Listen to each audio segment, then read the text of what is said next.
নীৰাৰ অসুখ হলে, আচিনাৰ অসুখ হলে, কবিতাৰ শব্দত নিগৰি পৰে কবিৰ দুখ। আজি মোৰ প্ৰিয় মহানগৰীৰ অসুখ। মহানগৰীৰ অসুখৰ বাতৰি সকলো ফালে, গজলা হৈ বৈছে নগৰীৰ দুখ। বুকুত ঘাঁ খোৱা ঠাইত ককবকাইছে মানুহ। টিভিত মূৰটো সুমুৱাই বাকীবোৰে চাইছে সেই দুখ।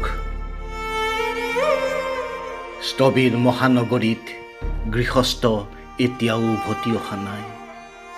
ঘাঁবোৰ হেনো পকিছে। টিউচনলৈ যোৱা ল'ৰা ছোৱালী হালো তাতেই ৰখি আছে। গৃহিণী টিভিৰ সন্মুখত কামবোৰ পৰি আছে আলৈ আথানি হৈ। হাতত গৰম চাহ লৈ টিভিৰ পৰ্দাত বিশেষজ্ঞৰ আদালত বহিছে। কাৰ বাবে এই অসুখ? কোন দোষী? বিচাৰ চলিছে। সকলোৱে অভিশাপ দিছে টকলা পাহাৰটোক। পাহাৰটো সদায় টকলা নাছিল। নগৰীখনো সদায় নিয়ন লাইটৰ পোহৰত জকমকাই নাছিল। জোনাকী উৰিছিল মহানগৰীৰ বুকুত।